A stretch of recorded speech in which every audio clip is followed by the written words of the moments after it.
Aim right, achieve big at KR Mangalam University. इस बात का तो दम है ना कि भाई कैंडिडेट भी तो अच्छे होने चाहिए 243 सीटों के लिए। असम गण परिषद आई थी तो तब उनके पास कौन सा खोवा था?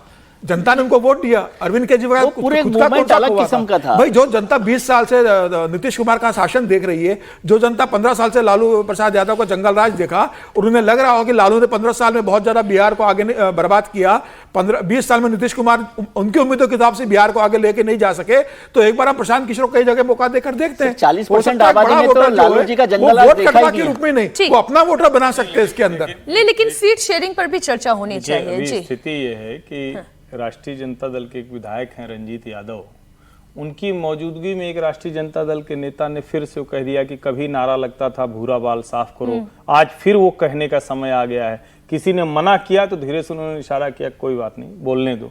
जब आया तो रंजीत यादव ने सफाई दी। आपको याद होगा लालू जी ने भी सफाई दी थी कि मैंने कभी ऐसा कभी कहा ही नहीं था कि भूरा बाल साफ करो, तो जबरदस्ती कुछ लोगों ने डाल दिया, लेकिन उस वक्त तो वो नारा चला। अब बिहार में अगर इस तरह की स्थितियां हैं और उसमें हम ये उम्मीद कर रहे हैं कि किसी और के लिए कोई स्पेस चुनाव आते बचेगा, तो मुझे ऐसे उम्मीद नहीं दिखती है। ये क्लियर कट एनडीए बनाम महागठबंधन होगा। ये बहुत अभी शार्प इलेक्शन होने जा रहा है और दोनों बहुत मजबूत गठजोड़ हैं, इसको आप समझिए। तो ऐसे में जब इतनी मजबूत लड़ाई होती है तो थोड़ी मुश्किल होती है। वैसे भी जो कोचिंग वाले पढ़ाने वाले होते हैं, जो आईएएस बनाते हैं बहुत, वो कभी बन नहीं पाते हैं। इतिहास तो ऐसा ही। और ये इसको और नैरो करेंगे ना कि बीजेपी वर्सेस आरजेडी इलेक्शन है। बीजेपी वर्सेस आरजेडी, बिल्कुल आप ठीक कह रहे हैं सर। लेकिन अभी तो गठबंधन है, तो जब गठबंधन है तो फिर सीट शेयरिंग भी होगी, उसी पर हम चर्चा कर लेते हैं। बिहार चुनाव के लिए महागठबंधन की सीट शेयरिंग पर मंथन शुरू हो चुका है। तेजस्वी यादव के घर एक लंबी मीटिंग चली, इसमें कांग्रेस, माले, सीपीएम, सीपीआई के नेता शामिल हुए। तेजस्वी यादव इस बार सीटों के बंटवारे में कॉम्प्रोमाइज करने के मूड में बिल्कुल भी नहीं है। तेजस्वी यादव ने दावा किया है कि उनकी पार्टी 100 सीट पर चुनाव जीतने जा रही है। इसका मतलब यह है कि तेजस्वी यादव मैक्सिमम सीट अपने पास रखना चाहते हैं। पिछली मर्तबा कांग्रेस ने 70 सीटों पर चुनाव लड़ा था, लेकिन उनके केवल 19 कैंडिडेट ही जीत पाए थे। ऐसे में कांग्रेस की सीट इस बार कटना तय माना जा रहा है। साथ ही माले के पिछली बार के परफॉर्मेंस के मुताबिक सीटों में इजाफा किया जा सकता है। तेजस्वी यादव कांग्रेस के कोटे की सीट काटकर बाकी अन्य सहयोगियों में इस बार आगे ट्रांसफर कर सकती है। तो इस बार क्या समीकरण महागठबंधन में बैठता हुआ दिख रहा है? समीर जी, इस पर हम थोड़ी चर्चा कर लेते हैं। तेजस्वी यादव 100 सीटों पर तो पहले ही दावा कर चुके हैं। रही बात अब कांग्रेस की, कांग्रेस पिछले परफॉर्मेंस की तुलना में तो इस बार सीटों का बंटवारा होगा। इतना कोई शानदार परफॉर्मेंस था नहीं। राहुल गांधी भी जानते हैं कि बिहार में उनकी पार्टी की स्थिति क्या है। निश्चित रूप से इस बार अगर आप महागठबंधन की अगर आप बात करेंगे तो देखिए गठबंधन में दल भी ज्यादा हो गए। आज माले के 2 लोकसभा सांसद हैं, तो आप उनको उनके हैसियत के हिसाब से सीटें दोगे। सीपीआई सीपीएम वालों को भी आपको सीटें देना पड़ेगी। इसके बाद चिराग पासवान के चाचा, जिन्हें अब बाहर हो चुके हैं वो एनडीए से, पशुपतिनाथ पारस, वो भी आज महागठबंधन की बैठक में कल शामिल हुए थे। आप उनको भी सीटें देने वाले हो। आप उपेंद्र कुशवाहा को भी कोशिश कर रहे हो लाने की, उनको आप दोगे। आप वीआईपी को भी सीटें देने वाले हो। तो आपके पास जब संख्या बढ़ेगी सहयोगी दलों की, 6 से ज्यादा गठबंधन के सहयोगी आपके साथ है। कहा जा रहा है कि ओवैसी भी आपके साथ चुनाव लड़ सकते हैं, ओवैसी ने भी प्रस्ताव दिया। अंतिम समय में ओवैसी आपके साथ आएंगे तो उनको भी आपको सीमांचल में सीटें देने पड़ेगी। तो ये तय है कि ओवैसी उनका प्रस्ताव तो जरूर है। मुझे इसकी संभावना कम लगती है कि तेजस्वी यादव अपने मुस्लिम वोट के लिए इनको कोई समझौता करने की कोशिश करेंगे। मुझे लगता है कि इसमें ओबीसी को शामिल नहीं किया जाएगा। लेकिन यह तय है कि चिराग पासवान के जो चाचा रहे, पशुपति पारस केंद्र में मंत्री भी रहे, वो इस बार जरूर चुनाव लड़ेंगे और उनको वो सीटें दी जाएगी जहां चिराग पासवान का रहे, जहां जम्मू है, हाजीपुर है, इन सीटों पर उनको सीटें दी जाएगी। तो अभी सीटें कम होना है, तेजस्वी की भी सीटें कम हो रही है। निश्चित रूप से कांग्रेस का कोई बहुत बड़ा आधार नहीं रहा है।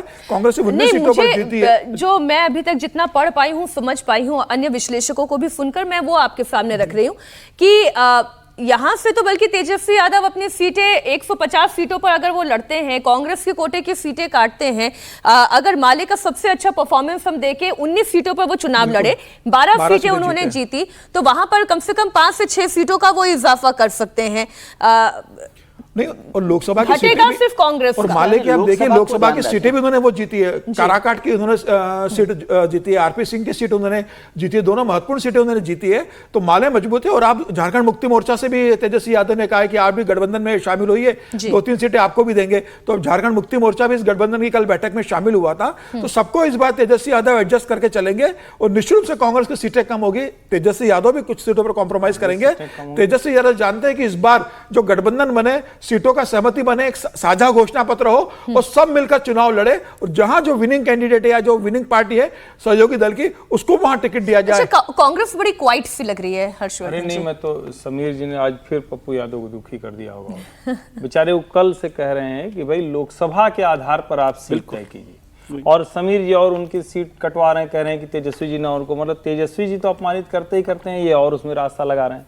मेरा ये मानना है कि कांग्रेस पार्टी की सीटें आप मतलब कम क्या करना चाह रहे हैं, ये सवाल ये है। और क्या कोई परफॉर्मेंस क्राइटेरिया होगा, या आप मानते हैं कि कांग्रेस कुछ कर ही नहीं सकती, सिर्फ और सिर्फ तेजस्वी के बूते सब कुछ कर रही है? मतलब ये भी बड़ा सवाल है ना। माले को आप मान रहे हैं कि वो मजबूत हो रही, कांग्रेस को मजबूत नहीं मान रहे हैं। पप्पू जी ने कल ही कहा है, फिर वो लगातार कह रहे हैं कि भाई जितना जो लोकसभा वाला क्राइटेरिया है उसको फिट कीजिए। अगर ये होगा और आप जो कह रहे हैं ये होगा, तो इसका मतलब तो ये होगा कि टकराव और ज्यादा बढ़ने वाला है सीटों को लेकर। लेकिन पप्पू यादव भी तो फिट नहीं हो पा रहे हैं ना, समस्या ये है। नहीं, ऐसे गिर गए उससे थोड़ी आप हर चीज को एक दिन चलाते रहेंगे। वो साथ में अभी उनके गिर गए थे उस दिन, वो वहां पर सीट पर, कुर्सी पर, क्या है, सीढ़ी पर चढ़ते चढ़ते, वो अलग बात है, लेकिन वो साथ ही है और उनके।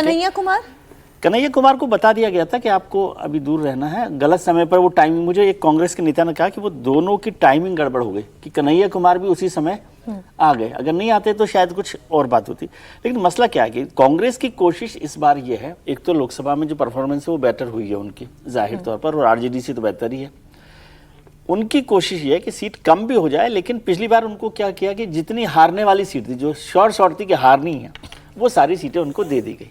अब वो इस बार कोशिश कर रहे हैं कि भाई ऐसी सीटें हमें मिले जिस पर हमारा विनिंग सीटें हो, कम से कम एक ठीक लड़ाई लड़ सके, मुकाबला लड़ सके। कांग्रेस के लोग मिशन 90 टाइप बात कर रहे हैं, तो वो मिशन उस तरह 90 मिशन 90 का एक आंकड़ा वो लेके चल, तो 70 पिछली बार थी, इस बार 90 सीटें वो लड़ना मतलब चाहते हैं। चाहते ही हैं, मिले न मिले की बात नहीं लेकिन है। चाहते ही और हैं कि अभी 90 सीटें महागठबंधन को ये तय करना है कि क्या वो इस सरकार को बदलना चाहते हैं। अगर ये मिशन हो तो फिर सीटों को उसी हिसाब से एडजस्ट करना पड़ेगा कि तेजस्वी जी को कम करनी है, कि कांग्रेस को कम करनी है, किसको कम करनी है।